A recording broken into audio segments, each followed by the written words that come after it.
نستعينه ونستغفره ونعوذ بالله من شرور أنفسنا ومن سيئات أعمالنا من يهده الله فلا مضل له ومن يضلل فلا هادي له وأشهد أن لا إله إلا الله وحده لا شريك له وأشهد أن محمدا عبده ورسوله أرسله بالحق بشيرا ونذيرا يا أيها الناس اتقوا ربكم الذي خلقكم من نفس واحدة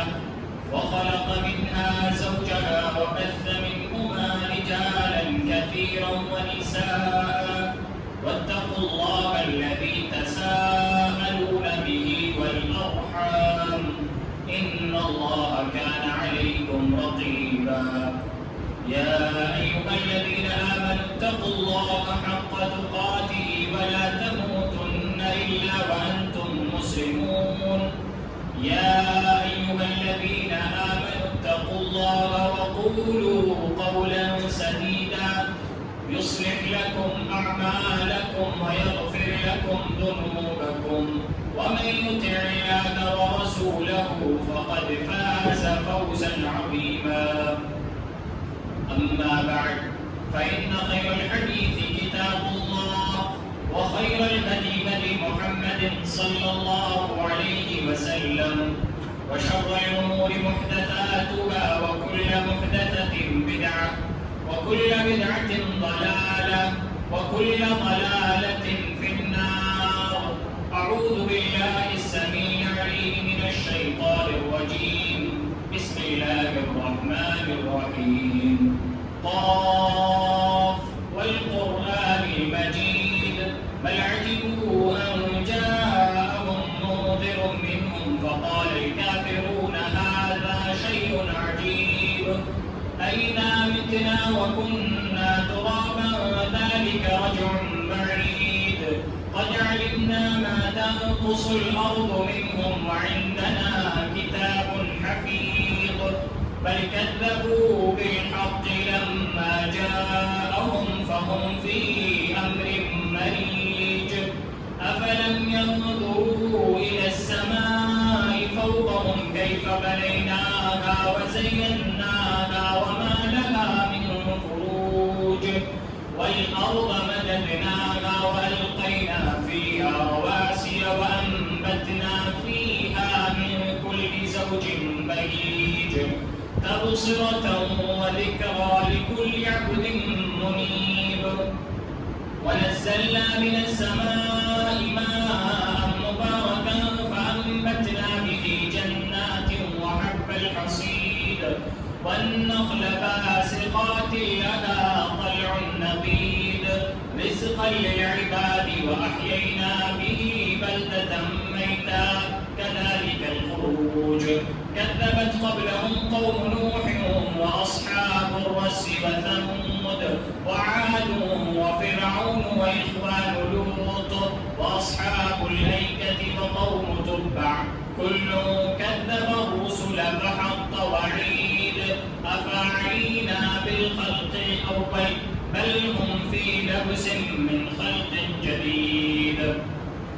فقد قال الله تعالى في الكلام المجيد والفرقان الحميد ألف لام ميم أحسب الناس أن يتركوا أن يقولوا آمنا وهم لا يفتنون وقال النبي صلى الله عليه وسلم بادروا بالأعمال فتنا كقطع الليل المظلم يصبح الرجل مؤمنا ويمسي كافرا حاضرین جمعہ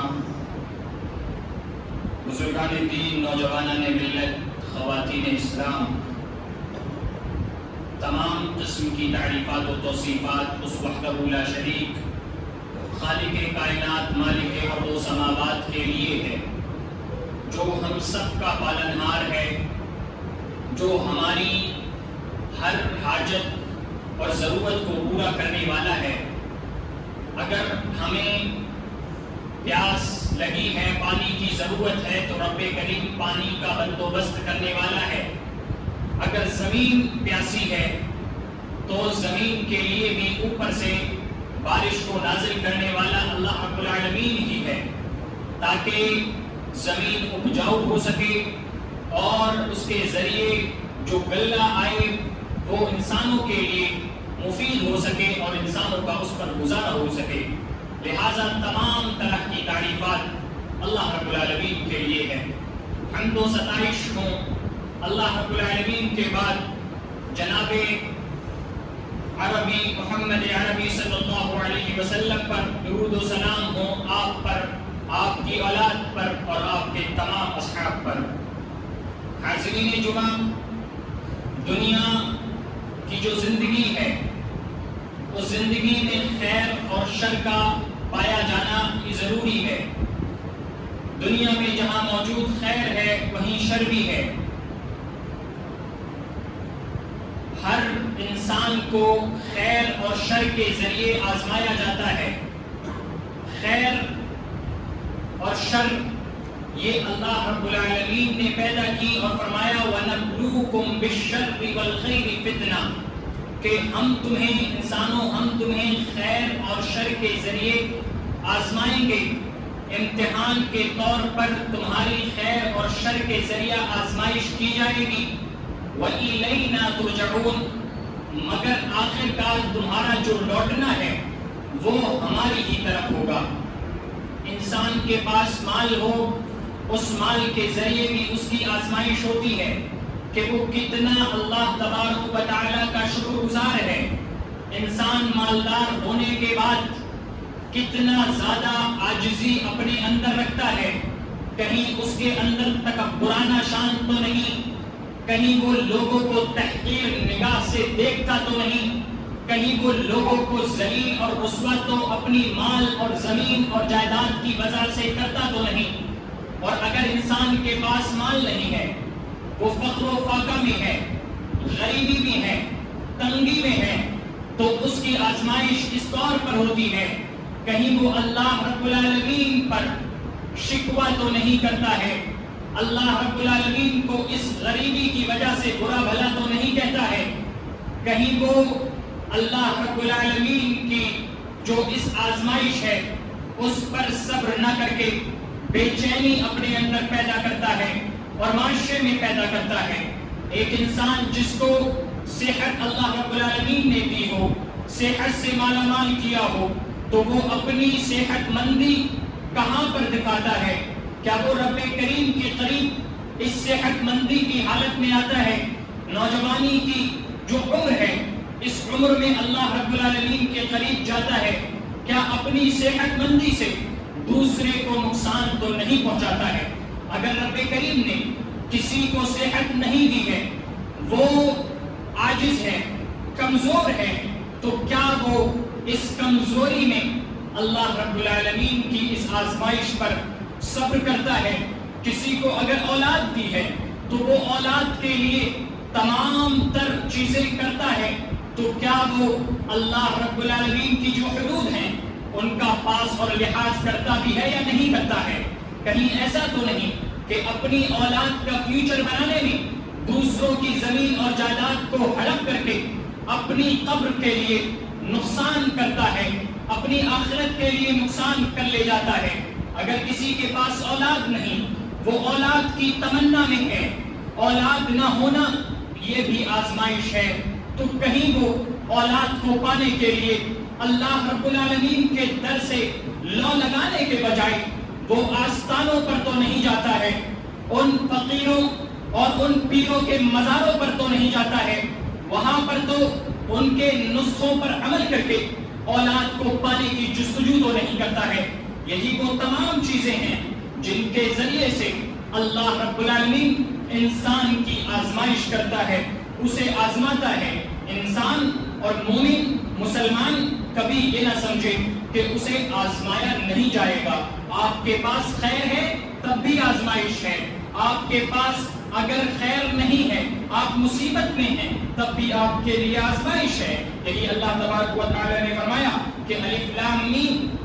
احسب الناس ان يتركوا ان یقولوا آمنا وهم لا یفتنون، کیا لوگوں نے یہ گمان کر رکھا ہے، یہ سمجھ رکھا ہے کہ وہ چھوڑ دیے جائیں گے اگر وہ کہہ لیں کہ ہم اللہ رب العالمین پر ایمان لاتے ہیں اور انہیں آزمایا نہیں جائے گا؟ تو ایسا نہیں ہے، انہیں آزمایا جائے گا۔ وَلَتَفْتَنَّ الَّذِينَ مِن قَبْلِهِمْ، ان لوگوں سے پہلے بھی لوگوں کو آزمایا گیا۔ فَلَيَعْلَمَنَّ اللَّهُ الَّذِينَ صَدَقُوا وَلَيَعْلَمَنَّ الْكَاذِبِينَ، تاکہ اللہ رب العالمین جان لے اور حجت قائم ہو جائے، آپ کے اوپر تمام چیزیں گواہی دینے والی ہو جائیں کہ آپ نے کتنی زیادہ شکر گزاری کی اور کتنی زیادہ ناشکری کی ہے۔ یہ آزمائشیں مختلف طریقے سے کی جا سکتی ہیں۔ اللہ رب العالمین اپنے بندے کو مختلف طریقوں سے آزماتا ہے۔ اللہ تعالیٰ سورہ بقرہ میں فرماتا ہے وَلَنَبْلُوَنَّكُمْ بِشَيْءٍ مِنَ الْخَوْفِ وَالْجُوعِ وَنَقْصٍ مِنَ الْأَمْوَالِ وَالْأَنفُسِ وَالثَّمَرَاتِ وَبَشِّرِ الصَّابِرِينَ، کہ یقیناً ضرور بضرور ہم تمہیں آزمائیں گے، خوف سے آزمائیں گے، دشمن کا ڈر تمہارے اندر پیدا کر کے تمہیں آزمائیں گے کہ تم اس سے کتنا زیادہ ڈر کر کے اللہ رب العالمین کی حدود کو پامال کر لے جاتے ہو۔ والجوع، اور بھوک کے ذریعہ بھی آزمائیں گے، گلے کی تنگی کر کے تمہیں آزمایا جائے گا۔ وَنَقْصٍ مِّنَ الْأَمْوَالِ، اور مال کی کمی کر کے بھی، پاورٹی میں ڈال کر کے بھی، غربت میں ڈال کر کے بھی تمہیں آزمایا جائے گا۔ وَالْأَنفُسِ، اور تمہارے قریبوں کی، تمہارے رشتہ داروں کی، تمہارے ماں باپ کی جانوں کو لے کر کے بھی تمہیں آزمایا جائے گا۔ یقیناً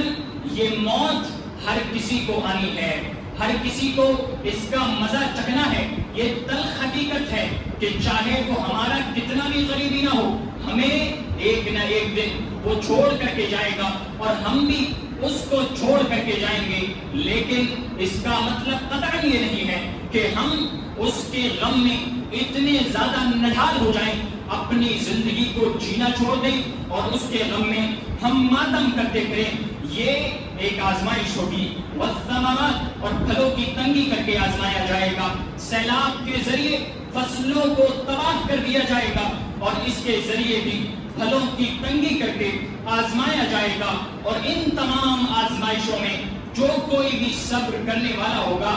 رب سے ہی لو لگانے والا ہوگا، اس کے ہی در پر آنے والا ہوگا، اس کے ہی سامنے اپنے ہاتھوں کو اٹھا لینے والا ہوگا، اسی سے اپنی اولاد کو مانگ لینے والا ہوگا۔ وَبَشِّرِ الصَّابِرِينَ، ایسے لوگوں کے لیے جو اصل میں صبر کرنے والے ہیں، بشارتیں ہیں، خوشخبریاں ہیں جو اللہ رب العالمین نے اپنے پاس تیار کر رکھی ہیں۔ حاضرین جمعہ،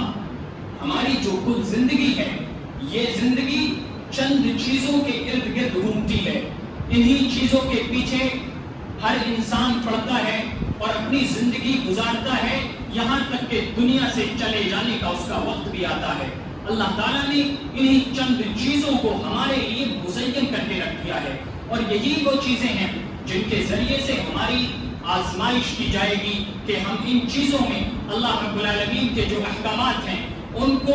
کتنا بجا لاتے ہیں۔ اللہ تعالیٰ فرماتا ہے زُيِّنَ لِلنَّاسِ حُبُّ الشَّهَوَاتِ مِنَ النِّسَاءِ وَالْبَنِينَ وَالْقَنَاطِيرِ الْمُقَنطَرَةِ مِنَ الذَّهَبِ وَالْفِضَّةِ وَالْخَيْلِ الْمُسَوَّمَةِ وَالْأَنْعَامِ وَالْحَرْثِ، کہ لوگوں کے لیے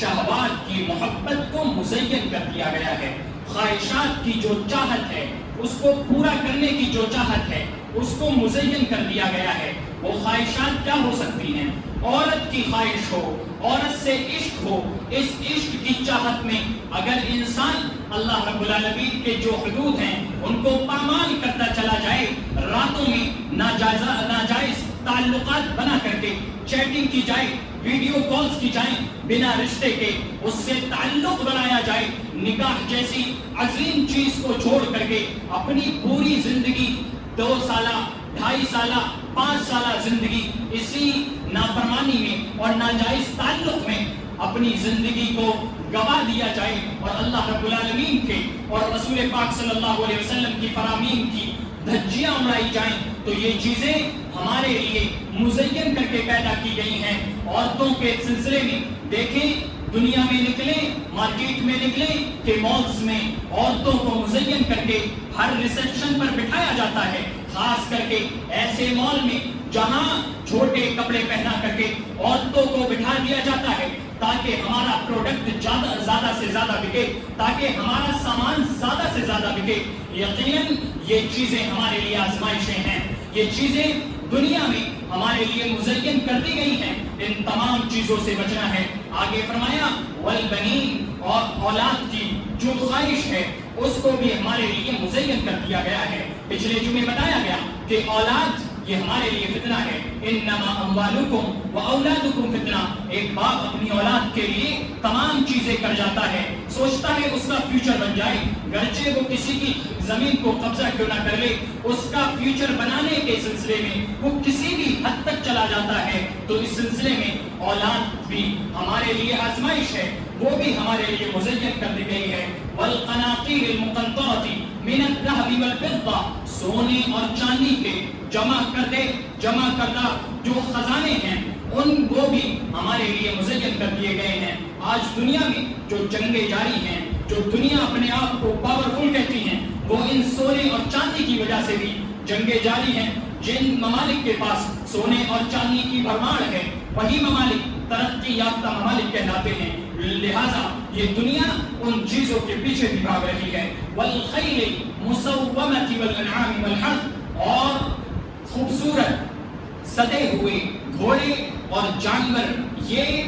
ہمارے لیے مزین کر دیے گئے ہیں۔ جس دور میں قرآن کریم نازل ہوا اس دور میں جو سواریاں تھیں وہ گھوڑے تھے، اس دور میں جو سواریاں تھیں وہ اونٹ تھے، لہٰذا ان کی مثال دے کر کے فرمایا لیکن آج کے دور میں اگر سواریاں دیکھی جائیں تو ایک سے ایک لگژری گاڑی انسان چاہتا ہے، اس کی خواہش کرتا ہے، چاہے وہ کسی بھی طرح کی خواہش، کسی بھی طرح کی گاڑی ہو، اس کو پانے کے لیے غلط طریقوں سے وہ ان گاڑیوں کو خریدنے کی کوشش کرتا ہے اور لگزریس لائف جینے کی کوشش کرتا ہے۔ والحرث، اور ان کھیتی کو ہمارے لیے مزین کر دیا گیا ہے۔ گاؤں کے سیاق میں سمجھا جائے تو یہ کھیتیاں انسان ان کے چکر میں اپنے ایمان کی حفاظت نہیں کر پاتا ہے، دوسرے کے کھیت کو اپنے کھیت میں ملا لیتا ہے، مینڈ کو بڑھا لیتا ہے، آگے اپنے کھیت کو کر لیتا ہے۔ اور اگر شہر کی زندگی میں اس بات کو سمجھا جائے تو فلیٹ اور جو ڈیلر ہیں ان کی زندگیوں کو دیکھ لیا جائے کہ وہ ان فلیٹ کے چکروں میں اپنے ایمان کی حفاظت کیے بغیر، اپنے اعتقاد کی حفاظت کیے بغیر، اللہ اور اس کے رسول کی فرامین کی حفاظت کیے بغیر ان فلیٹس کے چکروں میں آ کر کے اپنے ایمان کو داؤ پر لگا دیتے ہیں۔ تو یہ چند چیزیں ہیں جن چیزوں کے گرد ہماری زندگی گھومتی ہے اور انہی چیزوں کے پیچھے ہم اپنی پوری زندگی کھپا دیتے ہیں۔ اللہ تبارک و تعالیٰ نے بھی ان چیزوں کو ذکر کرنے کے بعد یہ بات بتلائی ذالک متاع الحیات الدنیا، کہ یہ دنیاوی زندگی کا ساز و سامان ہے اور دنیاوی زندگی یہ ٹیمپریری ہے، عارضی ہے۔ آگے فرمایا واللہ عندہ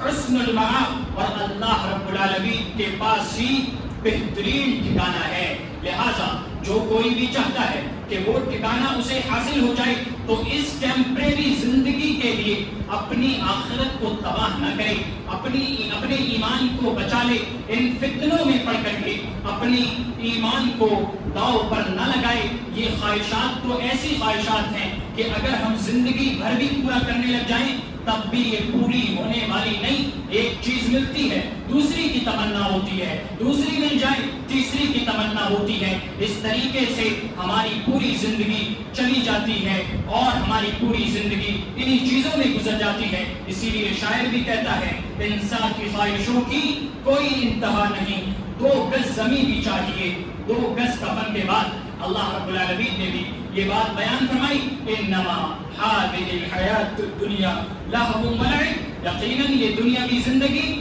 کھیل کود ہے، لہٰذا اس دنیاوی زندگی کو ایسے ہی گزار دیا جائے، اتنی زیادہ اہمیت نہ دی جائے کہ اپنے ایمان کو بھی ہم نہ بچا سکیں۔ وَإِنَّ الدَّارَ الْآخِرَةَ لَهِيَ الْحَيَوَانُ، اور جو آخرتی زندگی ہے، آخرت کی زندگی ہے، یہی اصل ٹھکانہ ہے۔ آگے فرمایا لو کانوا یعلمون، کاش کہ یہ لوگ جان پاتے، کاش کہ یہ لوگ سمجھ پاتے، انہیں اس چیز کا پتہ چل پاتا۔ سامعین محترم، آج کے دور میں بہت سارے فتنے ہمارے بیچ پنپ رہے ہیں، ان فتنوں سے بچنا بھی ہمارے لیے ضروری ہے۔ سب سے پہلا فتنہ میڈیا کا فتنہ ہے۔ اس فتنے نے ہر ایک شخص کو جکڑ رکھا ہے، خاص کر کے جین زی اور جین الفا جنریشن اس میڈیا کے چکر میں آ کر کے اپنے پورے فیوچر کو اور فیوچر آفٹر فیوچر کو تباہ کرتی چلی جا رہی ہے۔ اس انسٹاگرام کی ریلز، اسٹوریز اور اسنیپ چیٹ کا بھوت جو جین زی اور جین الفا پر سوار ہے، اس کے چکروں میں پڑ کر کے وہ اپنے اخلاق کو بھی بگاڑ رہے ہیں، اپنے کردار کو بھی بگاڑ رہے ہیں اور اپنی آخرت کو بھی بگاڑ رہے ہیں۔ اس میڈیا نے گمراہی کو پھیلانے کا اتنی تیزی سے کام کیا ہے کہ اگر کوئی ایک شخص کوئی گالی دیتا ہے تو وہ گالی اس کی پوری دنیا میں تیزی کے ساتھ وائرل ہوتی چلی جاتی ہے۔ یہ فتنہ ہے۔ اللہ کے نبی صلی اللہ علیہ وسلم نے فرمایا ہے کہ قیامت کے قریب ایسا ہی ہوگا، یتقارب الزمان، زمانہ متقارب ہو جائے گا۔ زمانہ متقارب ہو جانے کا مطلب علماء کرام نے دو بیان کیے ہیں، دو مفہوم اس کے بیان کیے ہیں۔ ایک مفہوم یہ کہ گمراہی بہت جلدی پھیل جائے گی۔ پہلے جہاں گمراہی کو پھیلنے میں، برائی کو پھیلنے میں سال لگتے تھے، آج دیکھیں تو میڈیا کے ذریعے منٹوں اور سیکنڈوں میں یہ گمراہی پھیل جاتی ہے۔ اور دوسرا اس کا مفہوم کہ زمانہ قریب ہو جائے گا۔ پہلے جہاں سال گزرتے تھے تو معلوم ہوتا تھا یہ لمبا ہے، لیکن آج کے دور میں سال مہینوں کے مانند معلوم ہوتے ہیں، مہینے ہفتوں کے مانند معلوم ہوتے ہیں، ہفتے دنوں کے مانند معلوم ہوتے ہیں اور دن گھنٹوں کے مانند معلوم ہوتے ہیں۔ تو زمانہ اس طریقے سے متقارب ہو گیا ہے، زمانہ تیزی سے گزر رہا ہے۔ یہ قیامت کی نشانیوں میں سے ایک نشانی ہے۔ آگے اللہ کے نبی صلی اللہ علیہ وسلم نے قیامت کی نشانیوں میں ایک نشانی فرمائی، یقبض العلم، کہ علم کو اٹھا لیا جائے گا۔ یعنی علم تو موجود ہوگا لیکن اس پر عمل کرنے والے موجود نہیں ہوں گے۔ بڑے لمبے لمبے کانفرنسز ہوں گے، دنیا میں نہ جانے کہاں کہاں سے لوگ آ کر کے ان کانفرنس میں اکٹھا ہوں گے، بیانات کو سنیں گے، تقاریر کو سنیں گے، خطبات کو سنیں گے، لیکن عمل کرنے کے نام پر جہاں کانفرنسز کرانے والے ہوں گے، وہاں کانفرنسز سننے والے ہوں گے، تمام کے تمام لوگ عمل کرنے کے نام پر صرف اور صرف ایک صف میں کھڑے ہوں گے کہ عمل کسی کے یہاں نہیں ہوگا۔ اسی لیے بخاری کی ایک روایت میں فرمایا کہ یقبض العلم سے مراد ینقص العمل ہے، کہ عمل کا کم ہو جانا ہے۔ یعنی قیامت کے قریب باتیں زیادہ ہوں گی، ڈیلنگ زیادہ ہوگی، لیکن عمل کے نام پر لوگ کوتاہ ہوں گے اور کلنک ہوں گے۔ آگے اللہ کے نبی صلی اللہ علیہ وسلم نے فرمایا کہ قیامت کے قریب تظہر الفتن، فتنے تیزی کے ساتھ پنپیں گے، حتیٰ کہ اللہ کے نبی صلی اللہ علیہ وسلم فرماتے ہیں هل ترون ما ارى، کیا تم لوگ وہ دیکھتے ہو جو میں دیکھتا ہوں؟ انی ارى الفتن خلال بیوتکم وواقع القطر،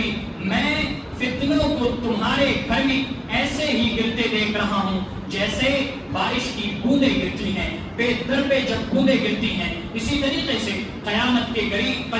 گھر میں تمہارے فتنے ایسی طریقے سے گریں گے۔ یہاں فتنوں سے مراد وہ آزمائش اور امتحان ہیں جو انسان کے دین اور دنیا کے معاملات میں پیش آتے ہیں۔ ایسے میں ہمیں چاہیے کہ ہم ان فتنوں سے اللہ تعالیٰ کی پناہ چاہیں، اللہ تعالیٰ کی حفاظت میں آئیں اور ہر مسلمان فتنوں سے بچنے کے لیے اللہ کی پناہ طلب کرے۔ اللہ کے نبی صلی اللہ علیہ وسلم نے ہمیں اسی بات کی تعلیم دی اور فرمایا تعوذوا باللہ من الفتن ما ظہر منها وما بطن، جو فتنے ہمیں دکھ رہے ہیں ان سے بھی اور جو فتنے ہمیں نہیں دکھ رہے ہیں ان سے بھی اللہ رب العالمین کی پناہ طلب کرو۔ اللہ رب العالمین کی پناہ میں ان فتنوں سے آ جاؤ، ان فتنوں سے بچ جاؤ۔ سامعین محترم، فتنوں کے دور میں ہماری جو ذمہ داریاں ہیں ان میں سب سے عظیم ذمہ داری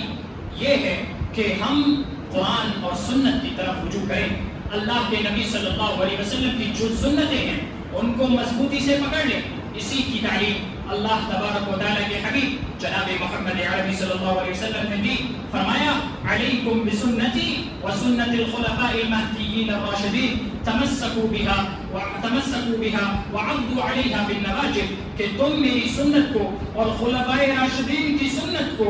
لازم پکڑتے رہنا، ان پر مضبوطی سے جم جانا، تمسکوا بها وعضوا علیہا بالنواجذ، اپنی داڑھوں سے ان سنتوں کو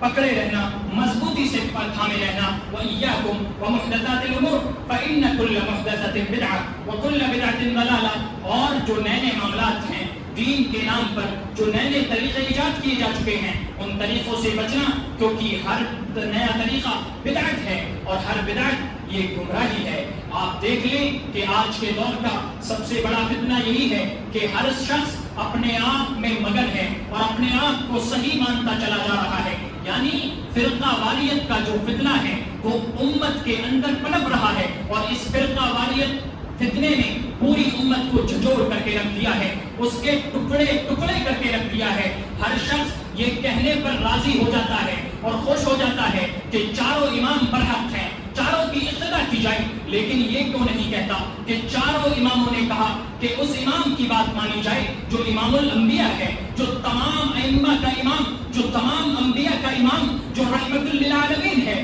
اس کی بات کو مانا جائے تاکہ ایک پٹری پر آیا جا سکے، تاکہ اتحاد ہویا جا سکے۔ اسی لیے اللہ کے نبی صلی اللہ علیہ وسلم نے ہمیں فرمایا کہ علیکم بسنتی وسنت الخلفاء المہدیین الراشدین، اور اللہ رب العالمین نے فرمایا کل حزب بما لدیہم فرحون، کہ آج کے دور کا جو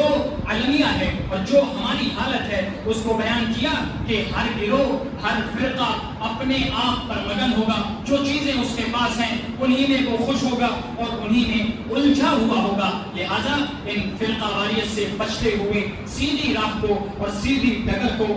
اپنایا جائے اور فتنوں سے بچا جائے۔ اسی طریقے سے فتنوں کے دور میں ضروری ہے کہ ہم علم سے جڑیں، علم حاصل کریں، ایسا نہ ہو کہ ذرا سی کوئی بات ہمیں معلوم ہے، اس کی بنا پر ہم دنیا جہان میں فتوے دیتے پھریں اور اپنے آپ کو مفتی باور کروائیں۔ اللہ کے نبی صلی اللہ علیہ وسلم نے یہ نشانی قیامت کی نشانیوں میں سے بتائی، فرمایا اتخذ الناس رؤوسا جهالا فسئلوا فافتوا بغیر علم فضلوا واضلوا، کہ قیامت کے قریب کیا ہوگا، لوگ اپنا رئیس ان جہلا کو بنا لیں گے جن کے پاس نہ کوئی علم ہوگا، وہ فتوے دیتے پھریں گے بغیر کسی علم کے، خود بھی گمراہ ہوں گے اور لوگوں کو بھی گمراہ کریں گے۔ لہٰذا ان فتنوں کے دور میں ہم ایسے جہلا سے بچیں، ایسے لوگوں سے بچیں جن کے پاس علم نہیں، اور فتنوں کے دور میں زیادہ سے زیادہ اعمال صالحہ کریں، زیادہ سے زیادہ نیک کام کریں تاکہ ہماری آخرت سمر سکے۔ اللہ کے نبی صلی اللہ علیہ وسلم نے فرمایا بادروا بالاعمال فتنا، کہ فتنوں کے دور میں زیادہ سے زیادہ اعمال اور جلدی سے جلدی اعمال صالحہ کرنے کی کوشش کریں۔ قطع اللیل المظلم یصبح الرجل مؤمنا ویمسی کافرا، یہ رات کی تاریکی کے ٹکڑوں کے مانند ایسے نازل ہوں گے کہ گویا مسلمان یا مومن صبح کو مومن ہوگا اور شام کو کافر، اور شام کو مومن ہوگا صبح کو کافر۔ لہٰذا جب کوئی کسی چیز اور کسی نیکی کا ارادہ ہو فوراً اس کو کر لے جائیں تاکہ اللہ رب العالمین کے یہاں اس اجر کے مستحق بن سکیں۔ اللہ رب العالمین سے دعا ہے کہ بارے الہ ہم تمام کی ان تمام فتنوں سے حفاظت فرما۔ رب کریم ہمیں اعمال صالحہ زیادہ سے زیادہ کرنے کی توفیق دے، رب کریم ہم تمام کو ایک پلیٹ فارم پر آنے کی توفیق دے، قرآن اور سنت کو منہج سلف کی روشنی میں سمجھنے کی توفیق دے، آمین۔ وآخر دعوانا ان الحمد للہ رب العالمین۔ بارک اللہ لی ولکم فی القرآن العظیم ونفعنی وإیاکم بالآیات والذکر الحکیم، انہ تعالی جواد کریم ملک الرحیم۔